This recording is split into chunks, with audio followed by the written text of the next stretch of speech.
everybody, it's Benny One, and I'm back at you with another ranking video, and today we're going to be ranking all 9 of the theatrically, live-action, and animated Batman actors, everybody. That's right. So I'm going to do all of the actors, whether they've done a live-action movie or the 2 that are on this list that were in an animated and a Lego movie, because they've all been in theatrically released Batman movies, kind of like the movie rankings. So, and remember guys, this is just my list on how I feel about these actors portraying Batman and Bruce Wayne. Because when I go into judging this, kind of like a lot of people do, I judge the character that they're playing, these actors, as playing Batman and Bruce Wayne. They've got to be both. Like, because some do it one really well, and then some don't do the other one that well at all. So yes, that's how I kind of base this on. And obviously the movies that they're in is thrown into the equation, how good the movies are. It all plays into effect. So we have 9 actors. So we're just going to get right into this. I want you guys to share down below in the comments what your rankings are. And if you're new to this channel, you like this kind of stuff, hit that subscribe button. I appreciate it. Like the video, everyone. You guys all rock and you're awesome. All right, everybody, let's get right into this ranking video. Starting off at number 9 is George Clooney, everybody. That's right. He's easily the worst actor to play Batman and Bruce Wayne. Now, when you think of George Clooney, yes, you'd be like, okay, yeah, he literally looks, and the way he presents himself in everything he's really ever been in, it screams Bruce Wayne. It really does. But the problem is he was in a bad movie, a really bad movie, a movie that they literally made to sell toys. Because like I said in the ranking video and in the review of that movie that I did over a year ago, they literally designed this movie off of the toy line. Like, that's not a good thing right there alone. So, and his Batman is just, it doesn't seem like Batman. He doesn't try and change his voice. Like, he literally in the beginning when they first see him and he's attacking Mr. Freeze, he's like, "Hi, Freeze, I'm Batman." And I'm like, whoa, George Clooney, like, you really couldn't even try to make yourself sound a little different at all? Like, put a little growl in that voice. I mean, you don't have to go Christian Bale growl, like, we're excommunicated by a gang of psychopaths. Like, you don't have to go that extreme, but, like, you could have tried, man. And the script, I'm sure he's a good actor, like he is, but the script he was given was not good. It was a movie filled with a bunch of one-liners, so he's just easily the worst Batman actor, and he admits it. He apologizes for it, so it's nothing against the guy. So that was number 9. Number 8 is going to be Val Kilmer, the guy that was right before him in Batman Forever. And I put Val here because I don't know, man. He shows signs of, I like his Batman at times. Like, I do. He has things in his movie that I'm like, oh, man, that's good. That's a good Batman right there. But then he does stuff like where he cracks that smile, or he tells Alfred, I'll get takeout or whatever through a drive-through in the beginning of the movie. And I'm like, oh, my God, really, you guys? Come on. And his Bruce Wayne is kind of strange. Even though they kind of tried to do a deep dive into his psyche and the effects of his parents being murdered still, and him still dealing with that. They tried to do something with it, but like, for me, I just always find his Bruce Wayne strange and odd and off-putting. I can't even quite nail it. It's just, he's not a very good Bruce Wayne for me. And he's an okay Batman, but not a great one. So he was number 8.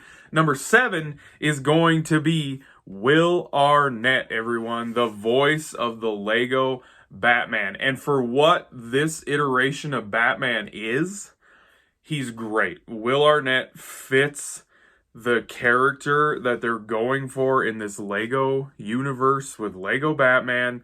His Bruce Wayne and Batman, there really is no difference between the two.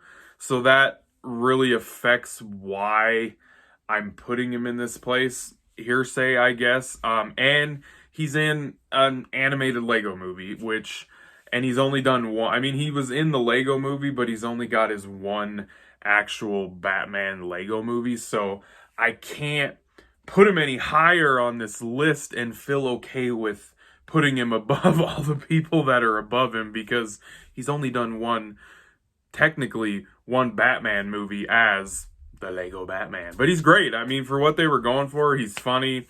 He's very freaking arrogant in this movie and full of himself galore.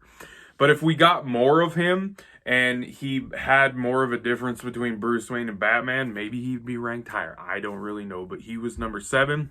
Number 6, everybody, is going to be the golden aged one, Adam West, everyone. And you know what? For back in the 60s, when the show was out and the movie came out, he literally was Batman ripped right out of the comic books and thrown onto the television. That's what Batman was back then. His Batman and his Bruce Wayne, there's a pretty distinct difference between the two. There is not a change in the voice, of course, but this is way back in the 60s. But it was great. Like, it was spot on for what Batman was for this era. And that's the thing is like, if you read comic books through the years, or you just learn about these characters through the years, through encyclopedia books or whatever, there are so many different iterations of Batman. Like, there's so many different versions. Some are freaking funny, quirky, goofy as hell, like Adam West is. And then there's an other extreme where they get very dark and brutal and savage, and he's scary as hell. Like, and then there's a bunch in between there. Like, that's why I don't understand why people get super pissed off at certain iterations of Batman, because there's been so many different versions of comic book characters in general through the years, like, and the decades. Like, it just is. So, but yeah, Adam West is great. Like, for his era, he was great. But I can't put him above these other actors that have played him in movies and stuff. I can't. I can appreciate and love the Batman that he is for what it is. So he was number 6. Number 5 is going to be Michael Keaton, everybody. That's right. He was literally, like, I swear to God, they probably got death threats when he got cast. Mr. Mom got cast to play Batman. People pre-internet and everything lost their goddamn minds about him being cast. It was all in the newspapers, magazines, all over the place. People were so pissed off about him being cast to play Batman. And when the movie came out, that all changed. Everybody was like, holy crap, he's a good Batman. His Bruce Wayne is decent. I don't mind his Bruce Wayne, but he's not one of my favorite iterations of Bruce Wayne, and that's a lot of the reason why I put him here. But his Batman is pretty decent, I will say. His Batman is pretty decent. He loves to kill people, though. I will say that. A lot of people give Ben Affleck's Batman shit for killing people, but Michael Keaton's Batman kills people, too. In Batman Returns, he straps the damn bomb to the big chubby clown guy and just throws him down into a ditch and he blows up. Like, he killed him. Like, Ben Affleck's Batman is not the only Batman that has killed people, everyone. And Michael Keaton's Batman wasn't Batman for that long when he did it. So he wasn't old and enraged and giving up on hope. So, but Michael Keaton's okay. I like I said in my ranking video, I just feel like his Batman movies have not aged very well for me. And I grew up watching them. I love them. I still love watching them. I still can enjoy them. I still can enjoy his performance. But the more and more actors and the more movies that we get playing this character, I really like the more comic book accurate versions of this character, who is my favorite superhero. And Michael Keaton's Batman is somewhat faithful to the comic books, but not entirely. So he was number 5. Number 4 is our new Batman, everybody, Robert Pattinson. And I loved his Batman. I did. I thought his Batman was very savage, brutal, dark, gloomy, a little emo-ish. Like, I'm not gonna lie. His Bruce Wayne is really just not there at all. Like, he literally is Batman in the entire movie. I will say it's the first time, besides the Lego Batman movie, which I really don't think counts, that we have a movie that solely has Batman at the front and center, which I love. Don't get me wrong. But I would like to see more of his Bruce Wayne actually be kind of more traditional, a little bit at least. Because his Bruce Wayne was just super kind of depressing in a way, honestly. And he doesn't really, when he's Bruce Wayne and he's out like trying to do stuff as Bruce Wayne, like he doesn't really even change his Batman voice. He just kind of, I'm vengeance, like, you know, but his Batman's awesome, don't get me wrong. His Batman is crazy. Like, he is full of rage and hate, and oh my God, he beats the hell out of people in this movie, and it almost like it fuels him, and like it's just pain. You can see the pain in this guy's face, like from his parents' death and everything. So I really think because he's signed up to do 2 more movies as Batman. Hopefully it's going to be a trilogy. I'm sure it will be, because this new movie's doing really well. So hopefully we get to see his Batman and his Bruce Wayne especially grow and turn into what we're more used to, I guess, in the comic books and these movies. So, but Pattinson, whatever you want to call him, he was number 4. Number 3 is going to be Batflick, everybody. Ben Affleck, that is right. I really do enjoy Ben Affleck's Batman. Not in that piece of shit 2017 Justice League movie. That's disgusting what they did to his Batman in that movie. But I gotta tell you, his Batman is brutal as hell. That warehouse fight scene in Batman versus Superman is it's the best Batman fight sequence still. There was a bunch of great ones in the Batman, don't get me wrong, and the Dark Knight were really good too, but man, that warehouse fight scene, that's the best action sequence with Batman. It just is. It's so awesome. And like, we get the Frank Miller Batman ripped out of the comic books and put on the live action screen in a movie. Like, we do. It's not entirely the same, but his suit pretty much is the same. He's very dark. He's a grizzled older Batman that's been doing this for years, that has just lost hope with what he was doing. And Man of Steel, Superman shows up and it scares the living shit out of him. So he comes out of retirement in a way, and he's just brutal as hell. And I like his Bruce Wayne. Like, his Bruce Wayne, it's just an older version of Bruce Wayne that fits along with this Frank Miller-esque Batman. Like, it does. And you can just see that he's very concerned for humanity. Like, he really is. And then we get him in the Snyder Cut, and he gets that hope back, and he kind of becomes more of a hopeful, like, Batman, where he's the hero Batman instead of this vengeful, brutal ass brute Batman that's killing people because he doesn't give 2 shits. Like, we get a hopeful leader that gets the Justice League put together.